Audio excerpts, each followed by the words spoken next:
తిరుపతిలో భారీ అగ్ని ప్రమాదం చోటు చేసుకుంది. మంగళం రోడ్డు సమీపంలోని ఫర్నిచర్ షాపులో పెద్ద ఎత్తున మంటలు ఎగసిపడుతున్నాయి. ఫైర్ సిబ్బంది రంగంలోకి దిగి మంటలను అదుపు చేస్తున్నారు. ఈ ప్రమాదంలో సుమారు ₹1 కోటి పైనే ఆస్తి నష్టం ఉంటుందని అంచనా.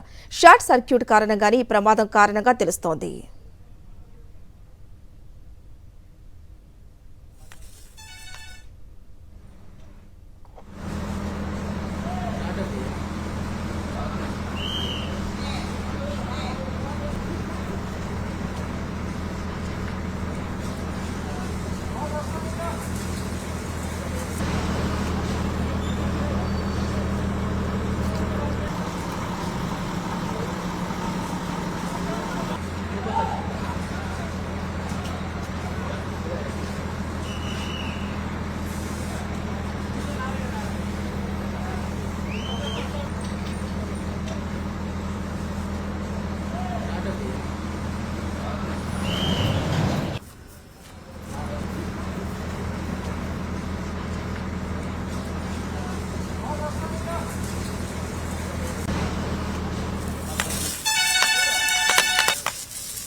నైట్ 11 గంటలకు అట్లా షార్ట్ సర్క్యూట్ అయ్యింది. అది కరెంట్ ఏదో ప్రాబ్లం వచ్చి మొత్తం బెడ్లే ఉండేదాని వల్ల మొత్తం మంటలు ఆర్పలేక ఉన్నాం. ఎంత ₹1.5 కోటి దాకా ఉండొచ్చు స్టాక్. 2 ఫర్మ్ అది. ఒక ఫర్మ్ వచ్చి తులసి ఎంటర్ప్రైజెస్, ఒక ఫర్మ్ వచ్చి SGS ఇది వస్తుంది. రాత్రి 11:30 ఈ కరకంబాడు రోడ్లో నియర్ కొండ రెసిడెన్సీ దగ్గర డ్యూరాఫ్లెక్స్ షాపు ఫైర్ అయిందని ఇన్ఫర్మేషన్ వచ్చింది.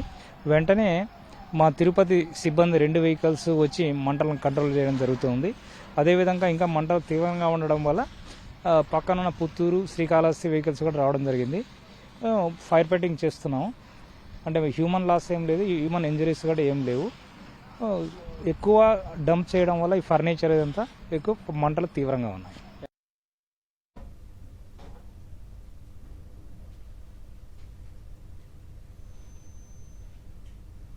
తిరుపతి మంగళం రోడ్డులోని ఫర్నిచర్ షాప్లో అగ్ని ప్రమాదం సంభవించింది. మరింత సమాచారం మా ప్రతినిధి మూర్తి అందిస్తారు. మూర్తి, మరి షార్ట్ సర్క్యూట్ అని చెప్తున్నారు, ఇంకేమైనా కారణాలున్నాయా? తిరుపతి మంగళం రోడ్ లో ఉన్నటువంటి తులసి ఎంటర్ప్రైజెస్ లో అర్ధరాత్రి పూట జరిగినటువంటి ఈ షార్ట్ సర్క్యూట్ కారణంగా భారీ ఎత్తున మంటలు ఎగసిపడ్డాయి. ఈ క్రమంలోనే గోడౌన్ లో ఉన్నటువంటి షాప్ తో పాటు వెనుక వైపున ఉన్నటువంటి గోడౌన్ లో ఉన్నటువంటి స్టాక్ మొత్తం కూడా అగ్నికి ఆహుతైంది. భారీ ఎత్తున మంటలు చెలరేగడంతో ఫైర్ ఇంజిన్ అధికారులు, తిరుపతిలో ఉన్నటువంటి ఫైర్ ఇంజిన్ అధికారులు మొదటిగా అక్కడ చేరుకున్నారు. ఆ తర్వాత పుత్తూరుకు సంబంధించినటువంటి ఫైర్ అధికారులు, శ్రీకాళహస్తికి సంబంధించినటువంటి ఫైర్ సిబ్బంది కూడా 3 ఫైర్ సిబ్బంది 3 ప్రాంతాల నుంచి వచ్చినటువంటి ఫైర్ అధికారులు కూడా ఈ యొక్క మంటల్ని పూర్తి స్థాయిలో కట్టడి చేశారు. మొత్తానికి షార్ట్ సర్క్యూట్ కారణంగానే ఫైర్ చెలరేగినట్లుగా ప్రాథమికంగా గుర్తించారు. సుమారు ₹1 కోటి పైగానే ఆస్తి నష్టం సంబంధించినట్లుగా ఫైర్ అధికారులు అయితే ప్రాథమికంగా ఒక అంచనాకైతే రావడం జరిగింది. Thank you Murthy.